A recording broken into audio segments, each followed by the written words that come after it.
Assalamualaikum warahmatullahi wabarakatuh. Perkenalkan, nama saya Dimas Agus Pangestu dengan NIM 22 150 182 ingin menjelaskan materi tentang filsafat hukum Islam. Filsafat hukum Islam merupakan cabang filsafat yang membahas dasar, hakikat, dan tujuan hukum dalam Islam secara mendalam dan kritis dan rasional. Filsafat hukum Islam tidak hanya membahas apa isi hukum Islam, tetapi juga mengapa hukum itu ada, bagaimana dirumuskan, dan untuk apa hukum itu ditegaskan. Sedangkan pengertian filsafat adalah usaha berpikir secara mendalam, logis, dan sistematis tentang realistis.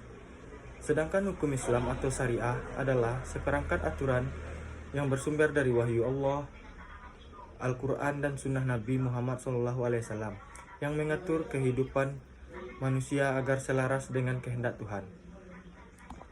Maka hukum Islam adalah pemikiran mendalam dan rasional tentang prinsip, sumber, tujuan, dan penerapan hukum dalam Islam yang berusaha memahami hakikat keadilan menurut syariah dan hubungan antara hukum dan moralitas Islam. Sumber hukum Islam terdiri dari Al-Quran yang sumber utama wahyu dan nilai. Yang kedua, sunnah Nabi SAW, penjelasan praktik dan otoritatif terhadap Al-Quran.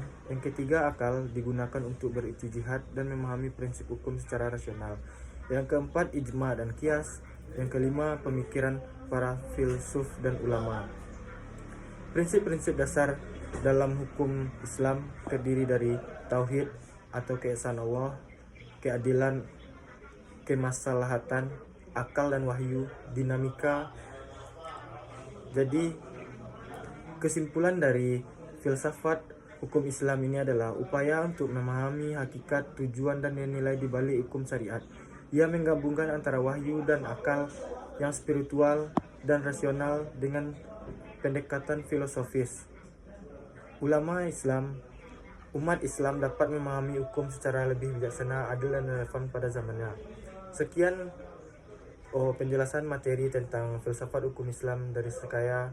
Mohon maaf atas kekurangan dan kelebihannya. Assalamualaikum warahmatullahi wabarakatuh.